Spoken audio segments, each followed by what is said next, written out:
Hello everyone, I'm Linda the nurse, and if you are just joining my channel for the first time, I usually conduct my lessons in Igbo language, and then at the end I will summarize in English, and I also have a song usually at the end. So if you're just logging on, please do not hang up. All right, just stay put. Okay, I'm going to start right now, and today's topic is going to be tachycardia, the heart beating fast. Okay, last time, if you haven't seen my recording, that was bradycardia, slow heart rate or heartbeat. So I'm going to switch right now. All right, I'll start in Igbo language.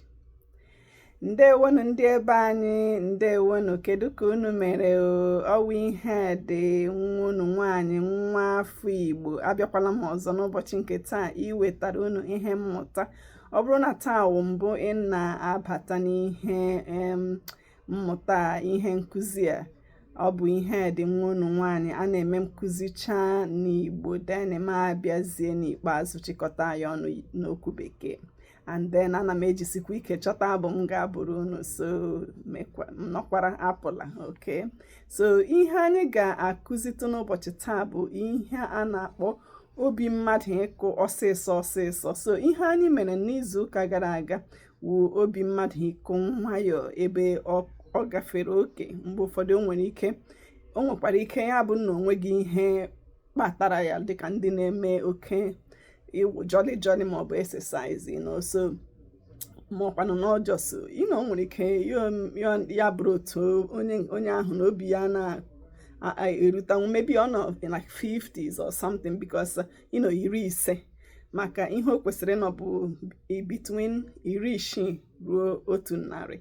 So but the main thing bụ kedu ka onye ahụ na-eme, onye ahụ onweghị ihe ọzọ mega ya nọ na-abụ just na ya cheki obi ahụ ya bụ nọ na eru 60 ahụ to 100, makwanụ just between there 60 to 100 ahụ, so but ọ bụrụ onye ahụ, because mgbe ụfọdụ ụmụ ihe ndị a nwere ike bụrụ ihe ọrịa kpatara ya, nwere ike bụrụ ihe kwesịrị ileba n'anya, ịghọtala. So ọ dịkwa mma ka onye ahụ, ọ bụ na ọ na-eche gị echiche, ọ bụ na edecha gị shọ, ịghọtala, gakwuru onye dibịa ka o lee ya anya.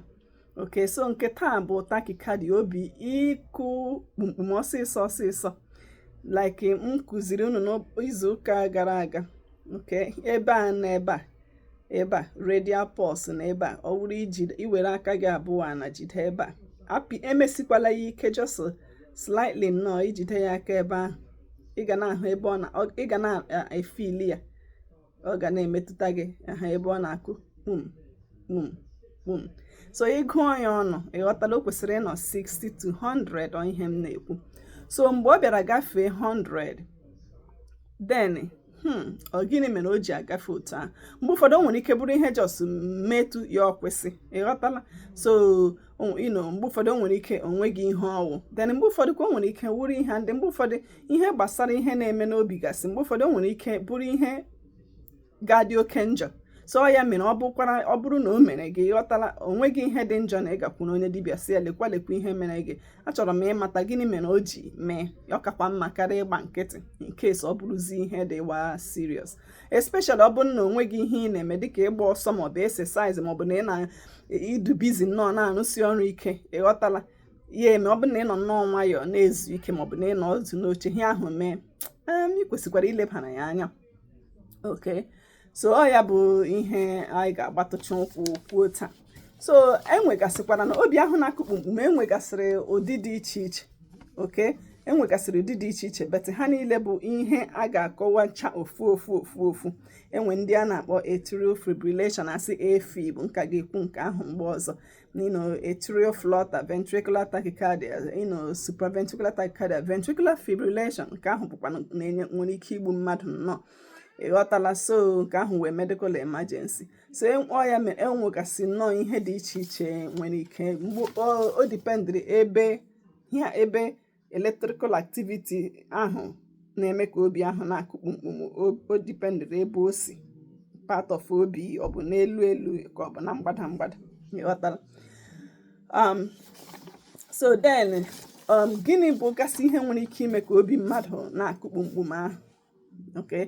So mgbe ụfọdụ o nwere ike bụrụ just maybe na mmadụ dị stress, ịghọtala oke ihe ọdịdị dịrị mmadụ, o nwere ike ime mmadụ maọbụ na onwe ihe kọsịrị mmadụ ịnọ ịma jijiji, ịghọtala maọbụ na mmadụ nwere oke ihe bụ ihe a na-akpọ caffeine, ịghọtala, dịka coke maọbụ kọfị, ịghọtala, kọfị. So ihe ndị ahụ mgbe ụfọdụ kwa shuga mmadụ, ịghọtala, dị low, then ọ bụrụ na mmadụ a na-aṅụma mmiri ọfụma, sị onye ahụ dị dehydrated. Ọ bụrụ onye dị anemic, onye nwe anemia, ma onye ọbara anọchaghị n'ahụ, ịghọtala, then ọ bụkwara onye nwe ọbara mgbali elu. Ọ bụrụ onye thyroid ya na-arụ ọrụ karịa otu o kwesịrị. Thyroid enwe mgbe m gwara unu n'izu ụka gara aga, enwe mgbe m kwutatụrụ ihe gbasakwara thyroid ahụ, kpọtata ya ahụ obere. So then ọ bụrụ onye maọbụ asa electrolyte imbalance, ihe dịka maọbụ sodium, magnesium, calcium, potassium level, ọ bụ na ọ nọghị otu o kwesịrị ịnọ, o nwere ike ime. Ọnwụ ụfọdụ ọgwụ nwere ike ịkpatakwu ya. Then mgbe ụfọdụ mmadụ metawa okenye, metawa dị mkpa, o nwere ike ime. Ọ bụkwanụ ndị nwe family history. Family history dị oke mkpa n'ihe niile na-eme mmadụ n'ahụ. Ịmata otu agbụrụ unu dị, ịmata maọbụ nne gị maọbụ nna gị, ma nne nne gị ma nna nna gị, ma ikwu gị na ibe gị dịgasị. Even mgbe ụfọdụ ya gamicharị, ọ na-adị mma ịnwetatụ idea gịnị nọ n'agbụrụ ndị ahụ, ịghọtala. So then ọ bụrụ onye na-aṅụ oke mmanya, bịa kwụsị ya, o nwere ike. So ọ bụrụ na ị na-aṅụ oke mmanya na-eme ka ekwesị, mekwa jisi ike hụ na onye doro anya maọbụ onye mma ihe gbasara ịkwụsị ịṅụ mmanya na-enyere gị aka, because mgbe ụfọdụ ịkwụsị ya n'ikuku otu ahụ, o nwere ike inye gị nsogbu. Ihe eji nwayọọ nwayọọ maọbụ ihe a na-akwụsị otu ugbo nnọọ, beta ọ dị mma ka onye ahụ mmadụ kwụsị maọbụ nnọọ na-aṅụ oke mmanya. Then kwa otu ekwutakwara ọbara mgbali elu, even nkwere onye blood pressure dịkwa low too, okay? Then ise anwụrụ ọkụ maọbụ asị ise siga, okay? Maọbụ ndị na-eyuzu ọgwụ ike dịgasị ka cocaine, ihe ndị ahụ gasị. Then ọ bụrụ onye nwetụrụla heart attack before. And then just the exercise. Mgbe ụfọdụ maọbụ ọ bụrụ na ibi n'ụlọ elu, mgbe ị na-agbago steepụ gbadata, ịghọtala, o nwere ike obi ga-akụwa kpụmkpụm karịa otu ọ na-akụgbu before. So mgbe ahụ nwanụ gị ihe just because na irire steepụ ahụ mere o ji mee. So ọ bụrụ na o nwee ọrịa onye ahụ nwe. Olee ihe ị nwere ike ịhụ? Enwegasị ọtụtụ ihe nwere ike ime, but ụfọdụ ha like ya mee. Ọ bụrụ na ụfọdụ ihe ndị a ga-akpọtụcha ha na-eme gị, especially like I said, ọ bụrụ na ị nọ n'ofu ebe, obi ga ha na-akụ kpumkpum karịa 100, karịa otu narị ahụ, ga-abịa na-enwetụgasị ụmụ ihe a ga-akpa ahụ ugbu a. Ị kwesịrị ịga ka onye dibịa lebara gị anya, okay? Like I said, mgbe ụfọdụ nwere ike onweghị ihe ọwụ, but ọ kakwa mma na-elebara ya anya.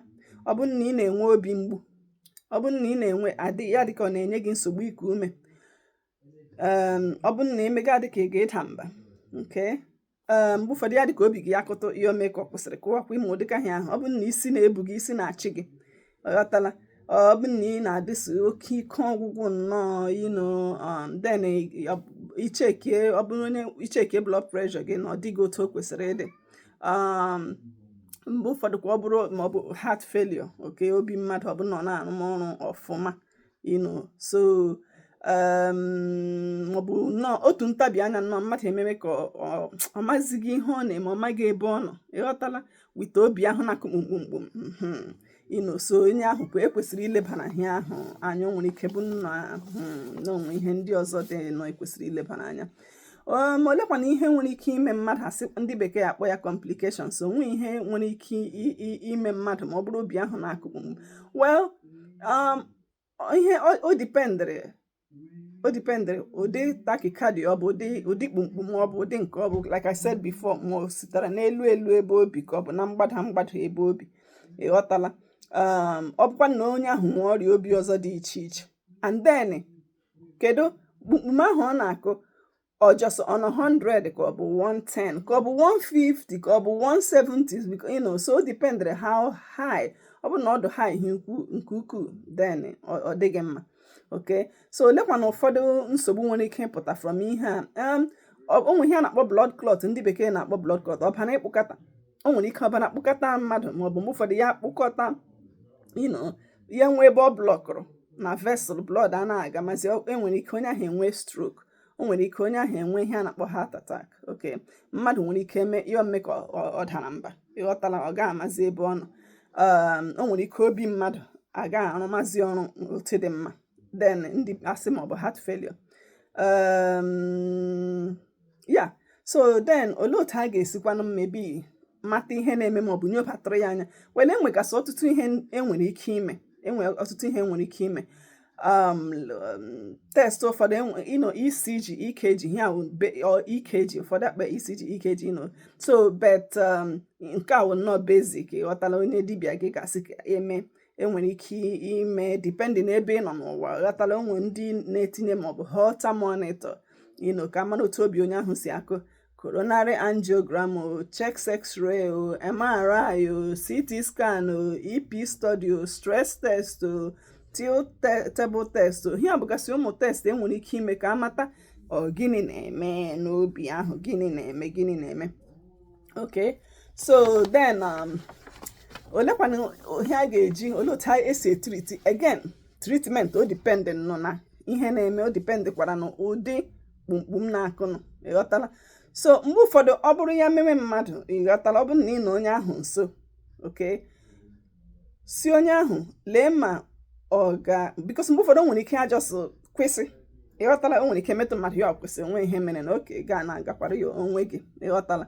So but ọ bụrụ na ị nọ nso ya mee mmadụ, so onye ahụ mee ka ọ na-achị nsị, ndị bekee akpọ vagal maneuver, ime ka ị na-achị nsị, ọ ga-akwụsị obi ahụ, ya mee ka obi ahụ kụziwe ọfụma, ya akwụsị kpumkpum, oke kpumkpum ahụ.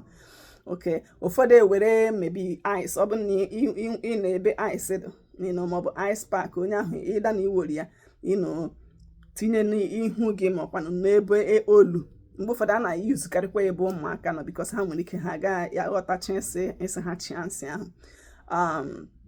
Olee ihe ọzọ? Then enwegasịkwa ụfọdụ ọgwụ, again like I said, o dependere. Ọ bụrụ nke nwere ike igbu mmadụ ha maọbụ ndị nọ n'ụlọ ọgwụ, onwe ọgwụ a na-akpọ adenosine ha na-eyuzu, so beta onye dibịa ga-agaide, ụfọdụ asị bido with 6 milligrams, then another dose abụrụ 12, beta onye dibịa bekee ga-agaide ndị na-arụ nga ahụ ma ọ bụrụ onye ahụ nọzi n'ụlọ ọgwụ, because ọ ga-anọ n'ụlọ ọgwụ ka e nwere n'ọgwụ a ma ihe a na-akwa akpọ cardioversion, ịghọtala. So ihe ndị ahụ bụ ihe nwere ike ime.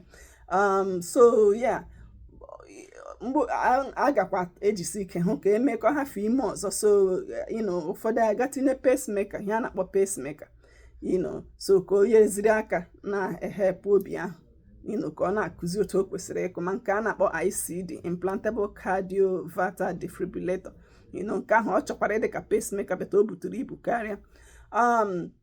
So o nwekwa nke a na-akpọ catheter ablation, maze procedure, so ụmụ ihe ndị ahụ gasị ka e nwere ike ime, ma surgery kwa. Alright, so then let's see.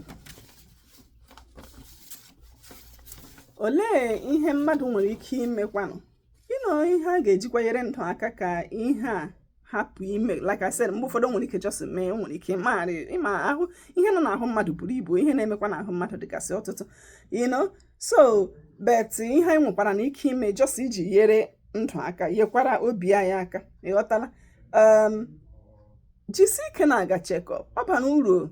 Mgbe ụfọdụ ama m n'ụwa ka anyị na onye ọbụla na-adọga akwanye nakwa ọkwa ihe a ga-eji mee ka afọ kpukpu itine, ịghọtala, ka ejiri nyere ndụ aka, na-eri nri, beti mmadụ ga-adịkwa ndụ before ya na-achụ akụ na ụba, right? So ị kwesịkwara mgbe ị na-adọga emeghe ndị ahụ, ị kwesịrị iwepụtata obere oge for onwe gị, wepụta oge for onwe gị. So ọ bụrụ ihe ndị bekee na-akpọ check-up, jisi ike ga, ọ bụgodị na onwe ihe na-eme gị need healthy, at least once a year ga, ịghọtala, save katata ụta ha ga-eji save ego na-azụ ụmụ ihe dị iche iche ma moto ma dis, save ego were ya ga ahụ dị onye dibịa gị ka o cheki obi gị, okay, mee invest na your health.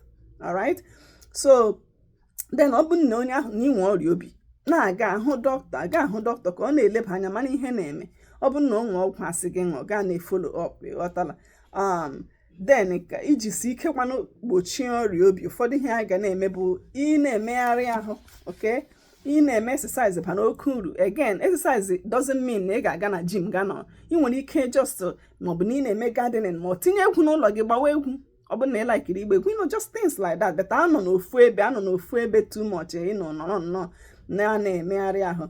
Ọ bụ na ị buru oke ibu, jisi ike wụlata ahụ. Ọ bụkwa na ị nwee ihe oke nchegbu, jisi ike ha otu ị ga-esi mee ka tinyere uwe obiọma. Erila oke ihe nwere oke abụma, erila oke ihe nwere oke nnu, ịghọtala. Ọ bụ na ị nwe blood pressure gị dị ha, ị kwesịrị ịma ihe blood pressure gị bụ.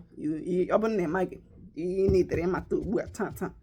Okay, so mata ihe blood pressure gị bụ. Ọ bụ na ọ dị high too much, akọntrolu ya. Na-eme kishon ị na-ehime ụra ndị dị mkpa, ndị adult asị 7 to 9 hours. Make sure na itire na schedule gị na ị na-ehita ụra. Ọ bụ na ị na-ese anwụrụ ọkụ, ị ga-ejisi ike hụ na ekwesịrị ya. Ọ dịghị izi, but ị ga-atry because ọ na-adameji ahụ mmadụ from isi ruo n'ụkwụ. Ọ na-akọsikwa ọrịa obi. Then na-aṅụ mmiri ọfụma. Ọ bụ na ị na-aṅụ oke mmanya, especially mmanya ọkụ, cheba echiche, ị ga-eji nwayọọ welatatụ aka. Okay, welatatụ aka. Ọ bụrụ ndị na-eme drugs ma Igbo ma marijuana ma ụmụ ọgwụ gasị dị iche iche, ndị ma amachaghị aha ha sef ma ndị ma ga-abịa list ekpọwa na onye ahụ ga-ejisi ike hụ na ọ hapụrụ ihe ndị ahụ. Okay, then ọ bụrụ mmadụ mebụ na ọnụ na-eru mmadụ or something, ịghọtala, just chetakwa, ọ bụ na ọnụ na-eru gị makwa na ị na-agba agba or something, mmadụ nwere ike lose electrolytes. Okay, so then lose electrolytes like potassium gasị nwekwara ike cause ọrụ mmadụ obi ikuku kpumkpum ahụ. And then ụmụkwa ụfọdụ ọgwụ gasị bịa ga mara onwe gị. Ụfọdụ ọgwụ gasị a na-aṅụ maọbụ ọgwụ eji aṅụ fọ ma mmadụ nwetara obere cold. Mgbe ụfọdụ ka o nwere ike ime ka obi mmadụ kụọ kpumkpum karịa otu o kwesịrị. Alright, so ebe a ka ọ ha m n'ọnụ now. Okay, so let me put this really quick together in English. So what I'm talking about today is tachycardia. Okay, tachycardia is when the heart rate is above 100. It's supposed to be between 60 to 100. All right, so and we have different types of tachycardia. We have atrial fibrillation, aflutter ventricular tachycardia, supraventricular tachycardia, or some people call it SVT, ventricular fibrillation, but some of these things I cannot talk about right now. Okay, there are just too many of them. Okay, so later on, we'll get into some of them too. Some of the underlying causes or risk factors: medications such as stimulants, electrolyte imbalances, electrolytes such as sodium, magnesium, calcium, potassium, hyperthyroidism when there is overactive thyroid, hypertension, anemia, dehydration, low blood sugar, stress, anxiety, too much caffeine like from coffee or soda, getting older, family history. Family history is very important to know your history.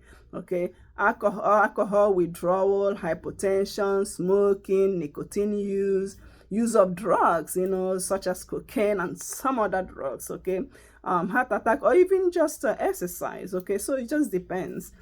Stress, exercise. If you live like in a story building, you're walking up and down, your heart rate may go up, but then that's not a problem. All right, so sometimes it just comes and it goes. Okay, so but you need to pay attention. Okay, if you're having signs and symptoms with it, then I encourage you to go and see a provider, go and see a doctor. All right, so it's better to see a doctor than just to keep quiet, even though it may not be anything, but it's better to check it out. So if you're having chest pain, shortness of breath, rapid heart rate, fainting, palpitations, dizziness, or lightheadedness, weakness, hypotension, acute heart failure, acutely altered mental status, signs of shock, all those things, if you're having any of these things that I mentioned, it's very, very crucial that you see a healthcare provider. All right, what are some of the complications that may arise from tachycardia? Well, it depends. It depends on type of tachycardia, how fast the heart is beating, how long the rapid heart rate lasts, and if there are any other heart conditions. All right, what are some of the potential complications like blood clot which can cause heart attack or stroke, frequent fainting, unconsciousness, heart failure, sudden cardiac death, okay, which is associated mostly with VTAC or VFib. All right, So the diagnosis, to be able to diagnose this, the doctor may order some, like ECG or EKG, all right, the same.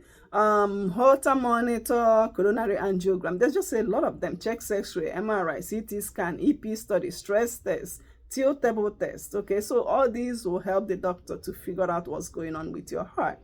All right, and then what are some of the treatments? Well, again, treatment depends on the type of tachycardia. All right, so the goal is to slow the fast heartbeat and prevent future episodes. All right, so treating the underlying problem is very, very crucial.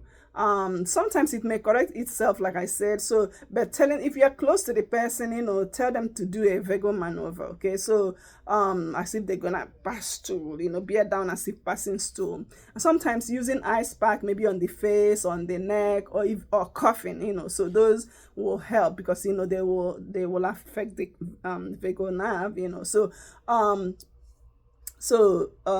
it's called vagal maneuver. So somebody can do that. Again, tell them to bear down as if they are passing stool. Okay, so that helps to lower the heart rate. Some medicines, sometimes, if somebody's already like in the hospital setting, depending on which part of the world you are in, medications can be used. So, medication like adenosine, they usually will use 6 milligrams initially and then 12 milligrams, and then something called cardioversion may also be done. And preventing future episodes, pacemaker may be implanted. There's also something called ICD, so implantable cardiovascular defibrillator, catheter ablation, MACE procedures, surgery, different surgeries. So these can be done. All right, and then let's see. Prevention, what can we do? Again, it depends. Sometimes, like I said, it may just treat itself. So, but prevention, what can we do? It's very important to have a regular health checkup. Even if you are very healthy, just go once a year. We work hard. People are always struggling, chasing wealth. You have to be alive to enjoy this wealth, right? We have to do what we can do as human beings and leave the rest to God Almighty, right? So yeah, so do what you can do. Even if you're healthy, try to do a yearly checkup. Save that money. We save money to buy cars and buy this and buy this. It's important to put yourself. You have to be a priority, right?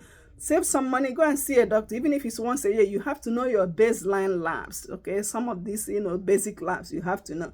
So go and do checkup. If you have a heart disease already, make sure that you're following up with the doctor, all right?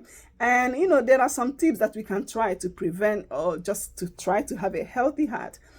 Exercising, at least 30 minutes a day. Remember, exercise doesn't mean that you have to go to the gym. You can run, you can walk, you can dance. If you like to dance, put on music, dance, and be happy, right? At the same time, have fun. Okay, so when you dance, even gardening, go to your garden, go to your farm. If you do those things, they help. All right, maintain healthy weight, reduce and manage stress, eat diet low in salt and saturated fat. Control high blood pressure, okay? Control diabetes and cholesterol. Get good sleep. It's recommended that adults get at least 7 to 9 hours of sleep. If you smoke cigarette, you have to try to quit. It's not easy, but you have to work on it. Cigarette damages all parts of your body from head to toe. You have to try as hard as possible to quit smoking. Keep hydrated. Be careful with alcohol. If you drink too much, you need to start slowing down a little bit, okay? If you use drugs, some of the drugs like cocaine and all kinds of drugs, different drugs that I don't know about or I can't mention here, I won't be able to list all of them. You need to try to stop those. If you're having nausea and vomiting, if you're vomiting, you may lose electrolytes. So it's important when you are vomiting, okay, having diarrhea and all that, do not keep quiet. Please do something. You may lose electrolytes. Like potassium, okay, which will affect your heart and cause other serious problems or complications. So please, when you're having nausea, you're having vomiting, you're having diarrhea, do not keep quiet. Go and see a doctor, all right? And then even some over-the-counter medications that people take, sometimes, some of them are stimulants, so they may cause rapid heart rate. So be careful with those and just watch your body, all right? And then I will conclude right here. Man, time is flying, I tell you. So I'm going to stop right now. So the Bible verse I have for today is Proverb. I'm going to say it in English. Proverb 12:25.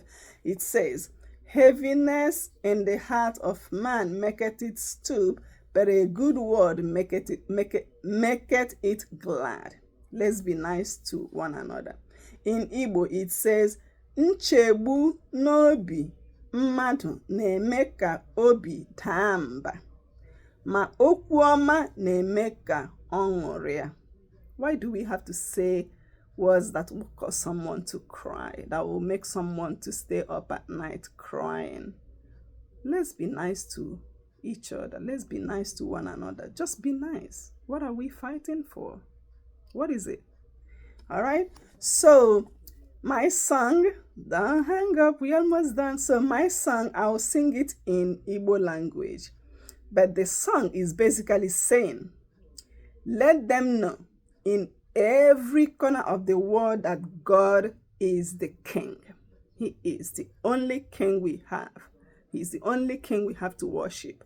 So it says in Igbo,